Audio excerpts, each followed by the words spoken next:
thanks to Pandit Jawaharlal Nehru, who had the vision of integrating India.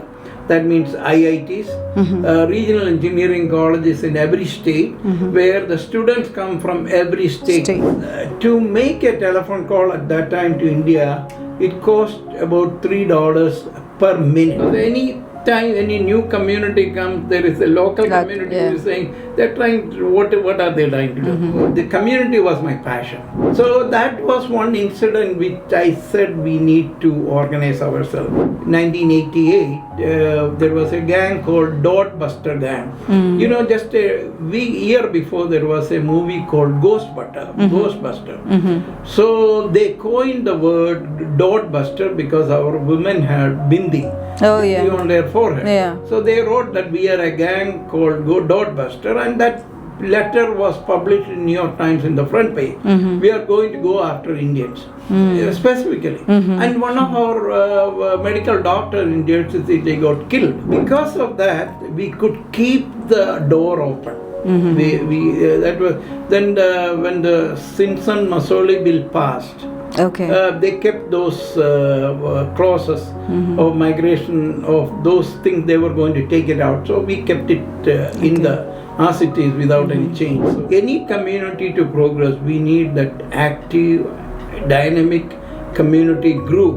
We have to go outwardly to say that we are here, but we are here to contribute to the community. Only a pan-Indian community can pool the resources, where we bring the whole Indian resources together.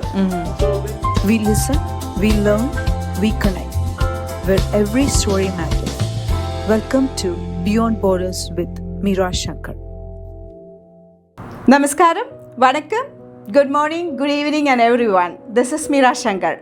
From the backwaters of Kerala to the heart of New York City, our guest today has spent 50 years defining what it means to be a global Indian.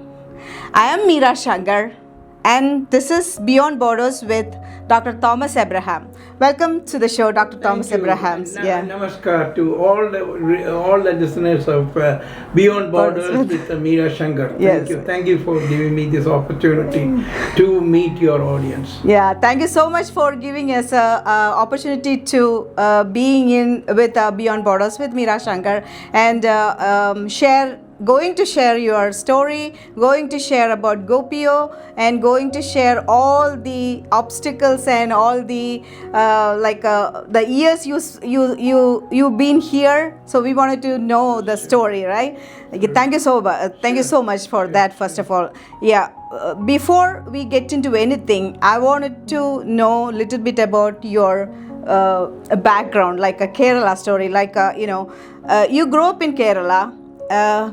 People know about that, and moving to the concrete jungle of New York City in 70s, that was so surprising to me. And what are the first memories when you close your eyes, a first thing, a scent or a sound or a good memory that comes in your mind? Well, when I talk about my hometown, Pathanamthitta, usually when a person outside Kerala asks me, where are you from? I can't say Pathanamthitta, I say I'm close to Sabarimala. Oh yeah. Because that is the big memory I have in my mind, because Ayyappa Bhakt, they all go through Pathanamthitta to Erimeli. They walk down there. So that is my pleasant memory of Pathanamthitta. And then we have a river called Achenkovilara. So when we were kids, we used to go there without telling the parents. They won't say that don't go to Achenkovil, but we just go and then play around. So that is some of the pleasant memories of Pathanamthitta. But before I came to New York, I finished my pre-degree at a college called Pathanamthitta Catholic College. But then after pre-degree, I went directly to Jaipur.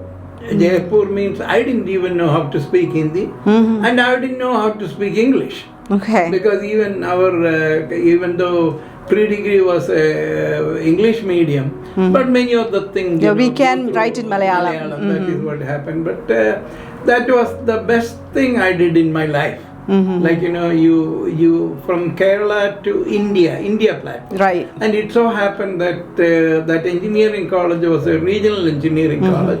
Thanks to Pandit Jawaharlal Nehru, who had the vision of integrating India. That means IITs, regional engineering colleges in every state, where the students come from every state. So that made you reach out to all other Indian culture, the state culture, the language, people. And that was the best thing I did in my life. And then before I come to New York for my master's degree and doctorate degree in metallurgy, it's called mineral engineering at Columbia University. So that is the early memory of my hometown, Pathanamthitta. And of course, when I say I moved to Jaipur, I worked in the engineering college as a lecturer, then moved to Jodhpur as a metallurgist. And I say, udhar jaake Marwadi ban gaya. That's so cute. So you arrived in the US to study during a very different era. We can think about it like a 50 years back, right? Indian immigrant, like for an Indian immigrant, it is completely different, right? So what was the biggest culture shock you faced, a young man from Kerala to landing in 1970s in Manhattan or New York? So, in fact, that was a time when people just started coming as students. And then if you have a medical degree, get your ECFMG, come to United States to work. We have to, that was the requirement. Then it so happened that late 60s and 70s, when there is the Vietnam War, a lot of young men went to fight for the war, and currently there is big shortage of engineers. So at that time, anybody who had an engineering degree, go to the American embassy, you get a visa, green card. I came as a student, I got a fellowship at Columbia University, mineral engineering, and it so happened that out of 27 students, about 24 of them were outside United States. Okay. Of that, about 16 of them were Indians. So we had a higher population at that time in this engineering program, particularly metallurgy and chemical engineering. There was, of course, mechanical, electrical, also a lot of Indian students used to come from IIT, NIT and other engineering colleges. And that was the beginning of a large flow of people coming to America. Students, medical doctors, nurses in big number from Kerala came to throughout America, and then engineers. So that was, and it was a cultural shock. I'll tell you why. Because to make a telephone call at that time to India, it cost about $3 per minute.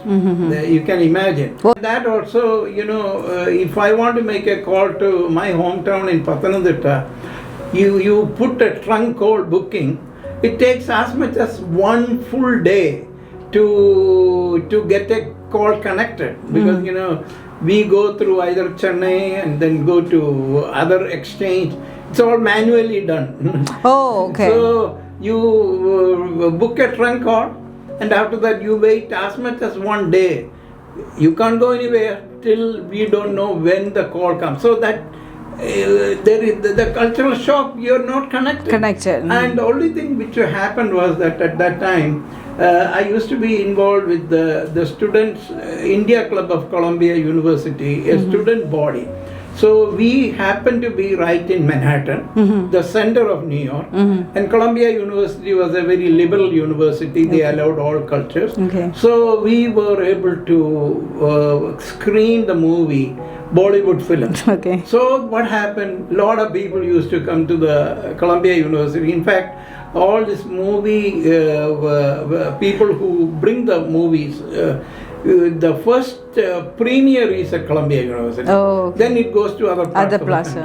So people used to flock. Why Columbia University?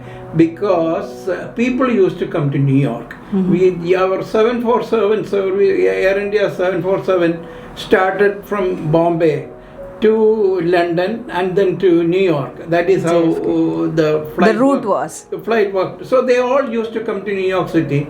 And near Columbia University, there was a place, a big apartment building which was called India House. Okay. Everybody landed there, either there or in Queens. So we had a large number of people coming in.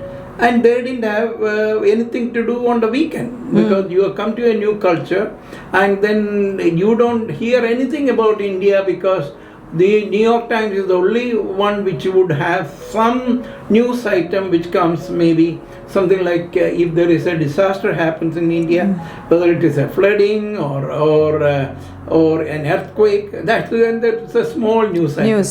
So the telephone calls were expensive, they could not connect, and we at Columbia University we had a radio program. We in fact I was responsible in getting 2.5 hours of radio time from Columbia University radio station. So we used to put together classical Indian music and then 1 hour and then 1 hour of Bollywood sing.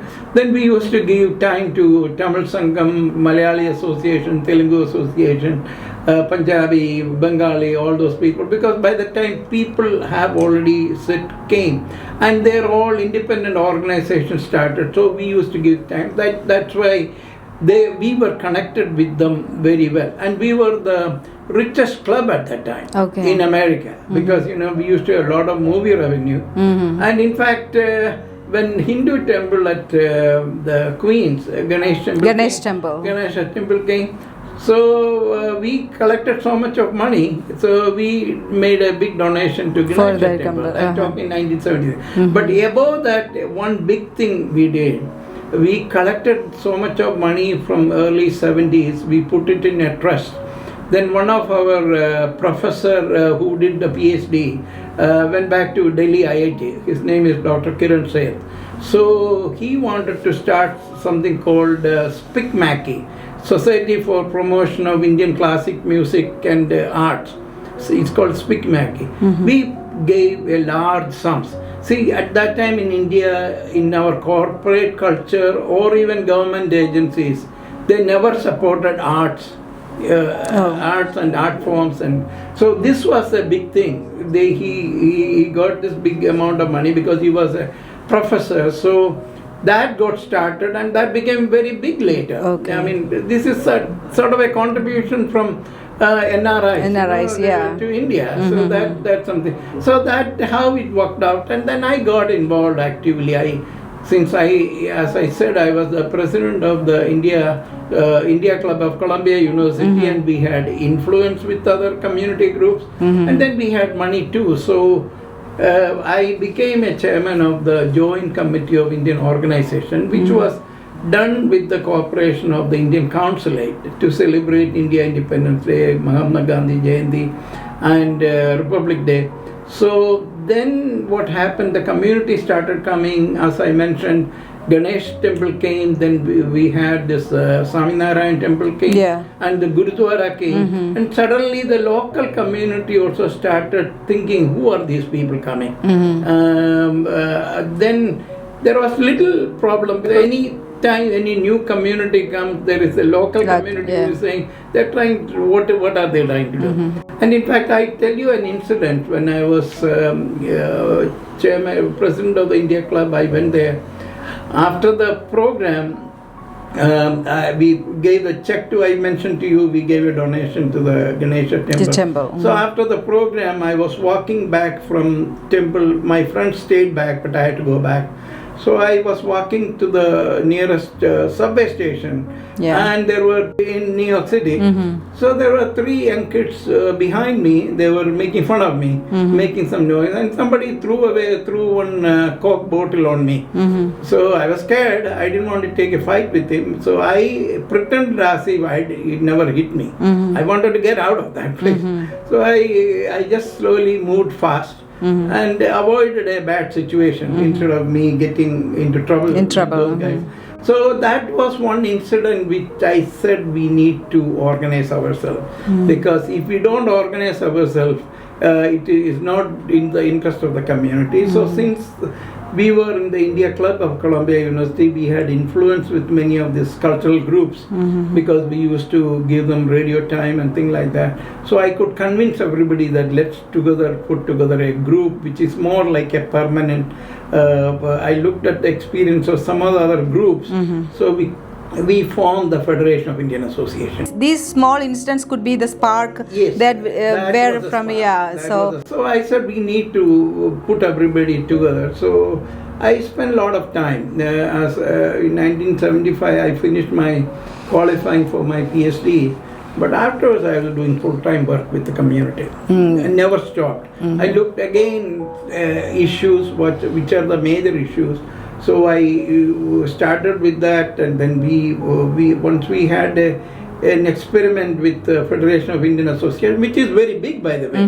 Right now they have an India Day parade in New York City. Yes, that is the biggest one, I think. Parade outside India. Yes. So that became a rallying factor of everybody coming together as Indian identity. In fact, 1981 onwards, we have had this parade going in Manhattan, and then we shared our experience in Chicago. Chicago FIA started because of our effort. Then Cleveland, Ohio, Columbus, then in San Francisco, Los Angeles. Everywhere we started, I said, let's unify it. Yes. Many of these places, they had India coordinating committee and something like that. I said, let's do it like an experiment which worked in New York. That was so that is how, and then we formed the National Federation of Indian Associations. Oh, okay. So, I took away six months of my time doing that convention 1980. I came to Dallas in 1979, late 79 and 80s. And meeting, I traveled to all the cities in America. See, at that time also, communication, telephone calls were very expensive, hard. Even in the USA. Even in the USA. Okay. So the only way to convince people that let's work together is to go and meet them. So I took the initiative to go to every city. At that time, Delta Airlines and even USA, they had a program where you pay for the 3 weeks, you pay about $650. You can go to anywhere in that system. Only the thing is that you cannot go second time to the same city. Oh, okay. So I went all around. Even came to Dallas. You name this, wherever Indians are there, small city, big city, Chicago, Los Angeles, San Francisco, anywhere, Pittsburgh. So sometimes the only problem, and I used to cover when I go to, on a Saturday I used to cover 3 cities, like a meeting at 10 o'clock, take a flight, and then nearby city, go by 3 o'clock I'm in the next city, then the evening by 8 o'clock I'll be in another city. The good part was that there was somebody to pick you up from the airport and then drop you back. And then I stayed back on the night, stayed back on the place where I the last one is Then go to Sunday, another 2 meetings, and then I covered all the cities at that time. And the good thing was that I thought anyway, for you to survive you need a financial support. So I didn't want to worry about it because my professor never looked through my shoulder what I'm doing. Because I was reasonably good in what I do. But the only thing is that my this PhD, the community was my passion. PhD work is no big deal, I could take care of it. So I used to whenever I get time, I used to go to the lab and do my real profession. In fact, it was really inorganic chemistry, physical chemistry, a PhD coming to the thing, but I could finish it. But then one thing happened was in 78, I was almost finishing my PhD work in mineral engineering. Then I said, my work is not finished, let me do a second PhD. So what I did was that I told my professor that, I want to take courses in industrial engineering and operations research. He was good, and he also was good trust that, I would do whatever is needed. So I even used to have 2-3 students with me, working with me, so that, I was training them, but I was also getting my work done too. So he let me do, so I almost did a second PhD in industrial engineering and operation research, only to stay in New York. Okay. Only to stay in New York so that I get supported. Did you ever relocate any place, or you just only been? So I finished my thing, and then of course, after that I went to University of Denver as a research scientist. That is where I applied for my green card. I filled up my form right within few months I got it. Okay. But before that, I think since I was the president of FIA, something very important for the community. We had in the late 70s, there was something called Select Commission on Immigration. They were going to do a major immigration reform. And I, as a president of FIA, I was invited to come and do the testimony in 1979. Senator Alan Simpson, he was from Wyoming, and some congressional representative. So they had a hearing in Albany. So I prepared myself.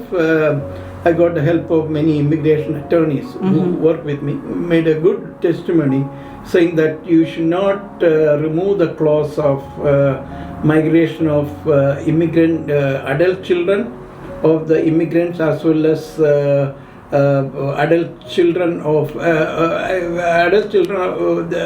well as brothers and sisters. Immigrant. You could so we did big campaign. At that time when these days you can do online campaign. At that time you print the form, then you sign and everything. So we did that big campaign in 82, 83, and then finally around 84, and we put 10,000 signatures into Senator Kennedy's office. He was supporting from the Senate side. So we put it there, about 10,000 signatures. And then these signatures we collected when this Little India people, where we stand on the street and get signature. And then through the India Day Parade, India Festival, we go there and then collect signatures. So it's a lot of effort. And then because of that, we could keep the door open. That was then when the Simpson-Macaulay bill passed. They kept those clauses of migration, of those things. They were going to take it out, so we kept it in the as it is without any change. So these are some of the major accomplishments on the side of which by the time we had the National Federation of Indian Association. I told you I traveled around only for the first convention in 1980 in Manhattan, New York City.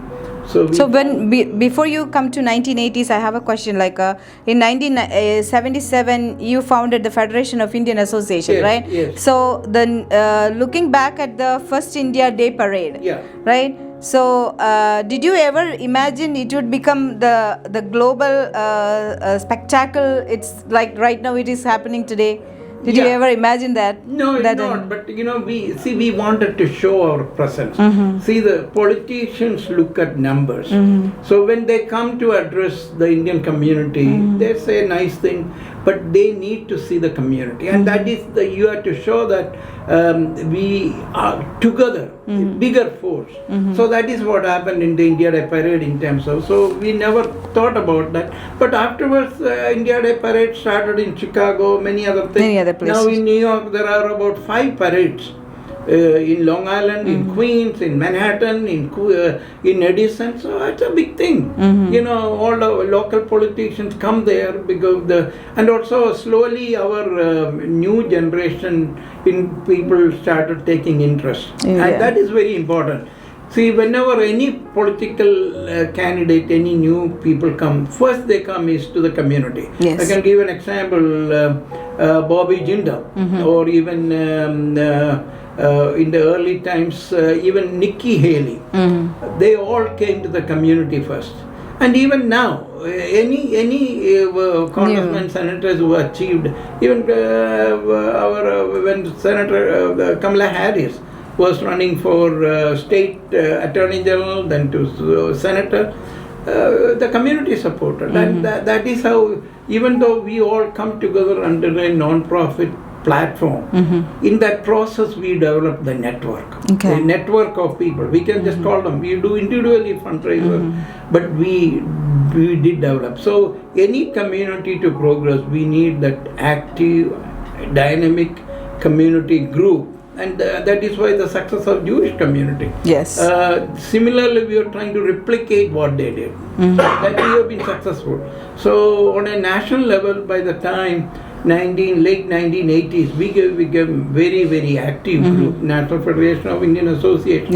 We had a convention in Dallas. In 1983. That is how I meet Mr. Muthu Mudalia. Okay. First time. I mean. The president of Dallas chapter, right? No, it was not a chapter. It was we worked with the India Association of Dallas at that time, because we always promoted the India associations, and then through them we jointly put together a regional convention under the National Federation of Indian Association. So we were building up in different places, regional convention, national convention, honoring people who have achieved in the Indian community on the national level, regional level, so that our next generation know that is how so and so get achieved.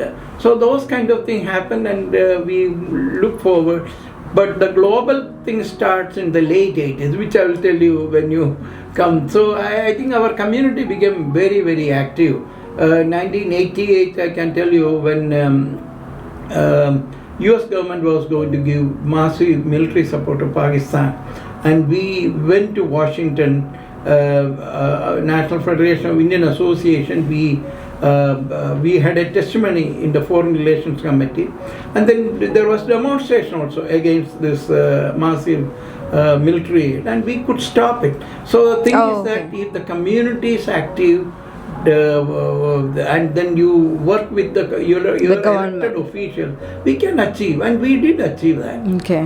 But then the GOPIO comes later. Yeah. You are connected, like a coined in with the people of Indian origin. So that is like a very interesting thing, like when I get into it. So during the first convention, why was it so important to create a distinction between NRI and PIO, like people of Indian origin at that time? Okay. What happened was that by 1988, we were very active, and any community group to take any new initiative, you need supporters as well as you need finance people who are willing to put money. Right. Okay. Then what happened was that there were a lot of human rights violation of our people in Guyana, Trinidad, Sri in Lanka. South Africa. Apartheid was still there, and then in Fiji, Sri Lanka, Malaysia, many other places, and even in the USA there was an issue. 1988, there was a gang called Buster gang. You know, just a year before there was a movie called Ghostbuster. So they coined the word Buster because our women had bindi on their forehead. So they wrote that we are a gang called Buster, and that letter was published in New York Times in the front page. We are going to go after Indians specifically, and one of our medical doctors in Jersey, they got killed in 88. And then these issues were around the world. Then we said we need to do something on the violation of civil rights violation as well as human rights violation. We were getting attacked by everywhere.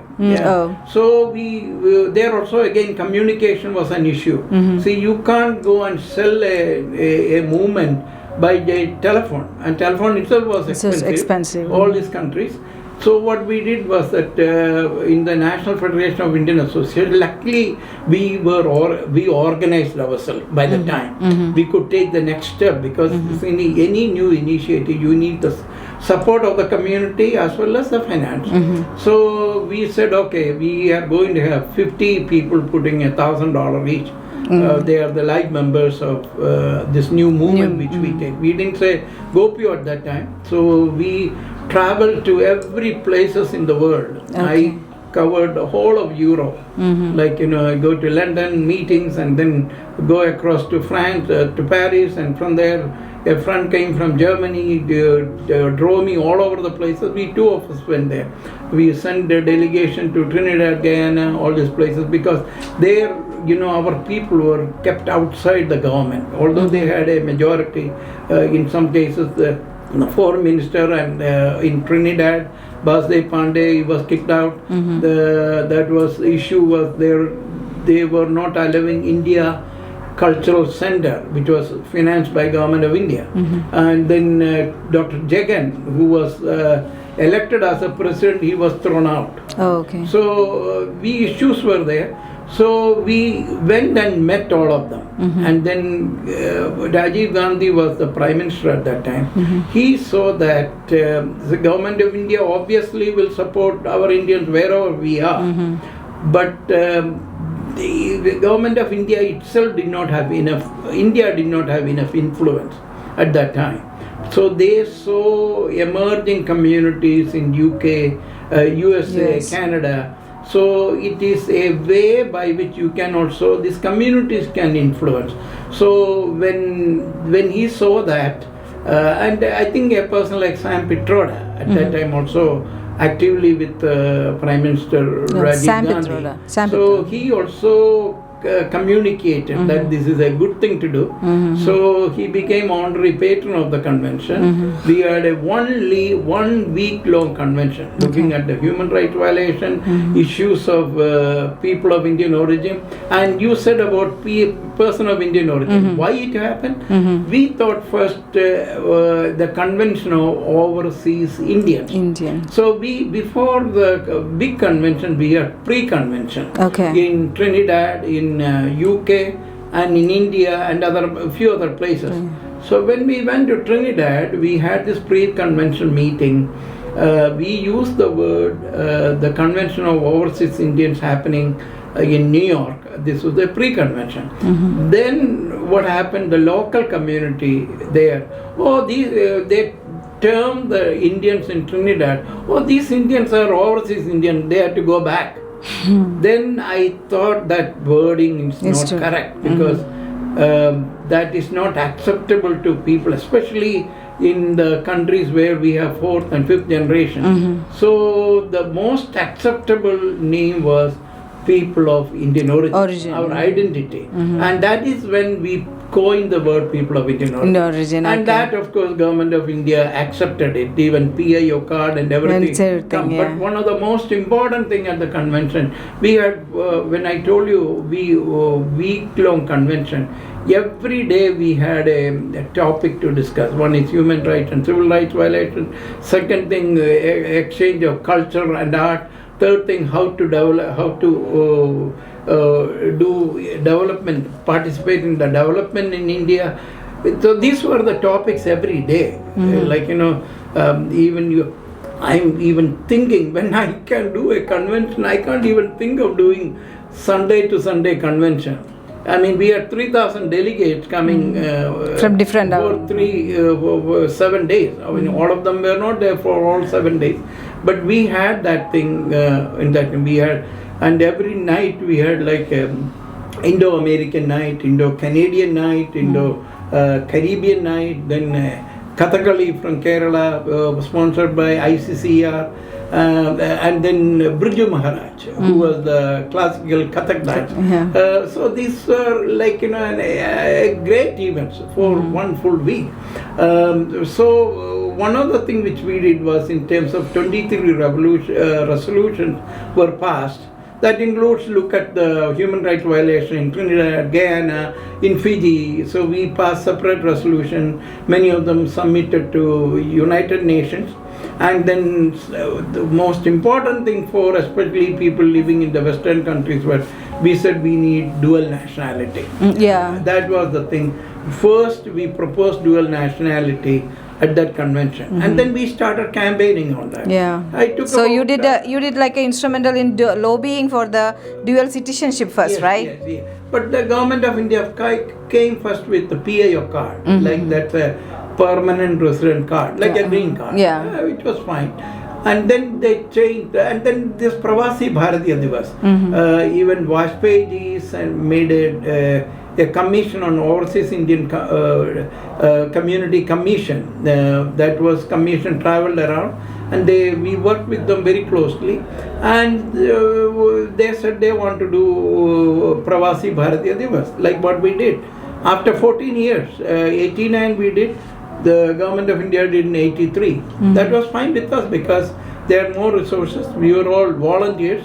So, but it worked out very well that, we built up the momentum of overseas identity and community for benefiting India as well as the countries they live in, and the whole world. That was a big moment. So when we talk about like the stories of discussing like a kind of a dance in between holding on to our roots, right? Yeah. For you, like a Malayali Kerala roots, and other people for like different states roots, and embracing a new land where we are, like US, Canada, or London, or any other places, right? So how has GOPIO helped the second or third generation Indians maintain the Indianness, like we say it's like a Bharatiyada, like we say it's like, right? While being successful citizens on their adopted countries. Yeah, although we don't directly get involved in the language or music and those things, we leave it to the cultural organization. We support them whenever they do. But what we find that especially in the Western countries, our youth have different perspective. It just doesn't mean that they don't follow a language or a ritual. I mean that they are less Indian. They are not. They have their own values. But we try to get them involved in the community. And I find that many of them are too idealistic, our young youth, because we impart so much of good values to them, and they have become very successful, extremely successful. I mean, all over the world. That is because we put so much of emphasis on education and also family values. So Indian values. So they have become successful. So what GOPIO does is that, we tell our chapters, even GOPIO itself, all this chapter concept came, it took us about 10 years to develop what should be a global setup. You remember, we are first generation Indians, we are fourth and fifth generation. We have to find a common way for everybody to be together, and that is not an easy way. Yeah. Even within the Indian community itself, we have religious division, we have language division, but what we did was that it is inclusive to everybody. GOPIO is the only group which is inclusive to entrepreneurs, successful business people, professionals, even ordinary people working in companies, in hospitals, everybody is welcome. So we found a good formula that everybody can be involved together. So to involve youth, and we have told the chapters, go and do things for the local community. We don't need you to do things for raising money for India or anything, except for when there is a disaster like during the COVID time, we also got involved, got this generators, oxygen generators when it is needed, or even Kerala flood. We raise money for people. We would like a Wayanad. Basically, we did that. I mean, when we had huge floods in Kerala, which affected a lot of people. So we raised money, and then in fact our contribution was giving water purifier for the people. So these kind of we do only in disaster, but otherwise we tell them get involved locally. Locally means go any fundraiser locally for the benefit of cancer people, cancer patients, the soup kitchens, community feeding. We have that in New York, in Connecticut, in New York City. We do community feeding. We cooperate with people, and we get people to sponsor. Like once in a month we have it in Manhattan, once in a month in Connecticut. So we have to show that we care about the local community. We actively participate. We tell them, and also provide public forum for elected officials. We promote our youth to get involved in public service, because public service is a very difficult thing to do. Our kids who come up, if they go to corporate ladder or as a professional, they make 2 or 3 or 4 times more than what you do in public. So to convince them that you have to be involved, counted, you have to be in the public service. So anybody who comes forward, we provide them the forum to and help them. Although we are a non-profit organization, when young people come and say that I want to go in the public public work we public service, public service. So this kind of thing we do. That is what we tell GOPIO, and we found that when this soup kitchens and other thing, our high school kids really love to do that. In fact, they want to show it in their resume that they served through GOPIO for such events, and that is what we need to do right now. I see some of this issue, especially in the social media against Indian. We have to go outwardly to say that we are here, but we are here to contribute to the community. Okay, so we are so excited about the GOPIO Dallas chapter launch, right? So I know you are so excited about that one too, yes, right? Yes. So my question is like, why is Dallas chapter critical hub for the citizenship right now? Because we know most of the companies are relocating to Dallas, especially Texas, especially Dallas, and a lot of the people, Indian people, are like relocating to Dallas. So why you think like this is like a crucial hub, and what are your hopes for this new chapter? See, one of the things which I find about Dallas, I know about it. I came here as early as 1974, first time. Then, of course, when we had the GOPIO NFIA convention in 83, I met people, and I know many of the community organizers now. Since then, Dallas has boomed and quite big. Yes. And because of the IT professionals, people in advanced manufacturing, and many other areas, the lot of Indian professionals are there. So if we have several programs by which we have mentorship, especially for startups in India, helping them. So we are trying to reach out many of these incubators in IITs, NITs, engineering college. You may be surprised. I was surprised about last year when we were doing a convention in Brisbane. The topic was on role of Indian diaspora in emerging technologies.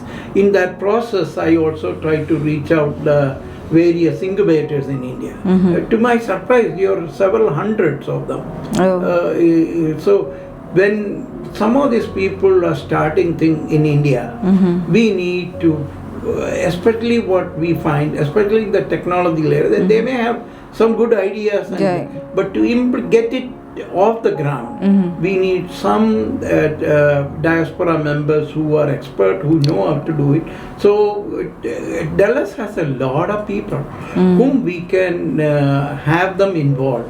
This is some of the things which I am thinking. And then also in investment area in India, back and forth vis-a-vis India and USA, there is an opportunity. So Dallas chapter will have a bigger impact. And as you know, GOPIO has come out with, GOPIO is a brand. Now we have come up with something called GOPIO Chamber of Commerce. Yes. You know, we have chambers of commerce all around the world, even in US, in New York as well as in Washington, is the US India Chamber of Commerce. But the thing is that they all deal with big companies, whether it is General Electric or whether it is Microsoft or whether it is Infosys, all this. Not the small and medium business. Small balance. You know, throughout the world, we have something like between 3 to 4 million small and medium businesses. Professional practitioners, accounting services, engineering services. So our concept in GOPIO Chamber of Commerce is have local network in every city, and even in India. Then what happens, we connect them from our diaspora to India too. So we give that worldwide connection, which is enormous, because in this connected world, everything is easy to do. So these are the kind of thing which we want to initiate from Dallas chapter. Okay. So with the launch of the GOPIO International Chamber of Commerce, as you just mentioned, right? So how do you see the diaspora influencing India's goal becoming a 5 trillion economy? Yeah, that is exactly the point we could also contribute. The enormous resources of 35, 37 million people. USA, we are the highest earning group, and so is even the number of billionaires in diaspora. Huge number. We need to provide the platform. I mean, government of India doing their work. But at the same time, a new equation could happen when diaspora take itself initiative, motivate more people to come and do. So without diaspora, India will not become a developed 5 trillion, nation. yes. So diaspora have a big role. And that is what we are trying to promote. Okay, that's good. Yeah. So you have been like serving the community for over 50 years, that right? 53 years. 53 years, yeah, okay. What is your message to young professionals and next generation leaders who want to get involved in community service but don't know where to start? Well, that is where we come into picture. Okay. Because ours is a pan-Indian identity, not under Kerala or Tamil or Telugu or Maharashtra or anything. See, only a pan-Indian community can pool the resources, where we bring the whole Indian resources together. So when young people come, so it all happens, we need to have constantly the meetings, role models in the community. And when that thing happens, then the next stage of activities take place. First one is networking. Yeah. See, one thing which I noticed that when some of the successful chapters, what they do is that during youngsters when they are in the high school, bring them together, connect with the young professionals or those people who have gone successfully to good schools. And that's a very successful event, like we do once in a year. So they interact with the professional one-to-one. Oh, okay. I mean, like a panel discussion, people from Microsoft, Amazon, and other people. So the kids can decide where they have to go. How to go, and then also connect them. And second thing about the Indian students who come, Indian students who come from India. So what we took a new initiative that when they come to America to a university, we invite them, so they come in September. So we usually do a welcome dinner to all the students, and bring our community people also interact, and we are there for them. Okay. So there also we bring some of the people from various companies, after they finish, they become retire mentors. So the young people need to be cultivated from the beginning. Okay. Like I told you, when we have many of the youngsters want to do a lot of social service, provide the opportunity. Okay. And that is where the chapter could do in the beginning to get off the ground. Okay. Thank you so much for all this, all these things you're sharing. Like even I don't know anything about this one. So thank you so much, Dr. Thomas Abraham. They say you must never forget where you came from to know where you are going.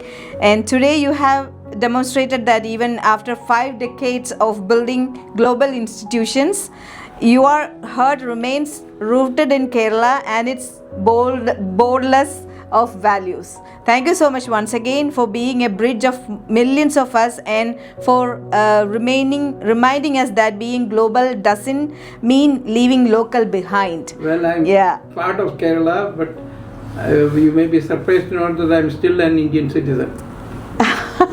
That is so surprise to everybody. Okay, yeah. So that is the new thing, hidden thing that we didn't know. I didn't know that. Okay. So it has been an absolute honor to have you on Beyond Borders. Thank you so much once again for your time. Thank you. Yeah, and sharing all the stories. Thank you. Yeah, it was wonderful. And thanks for listening.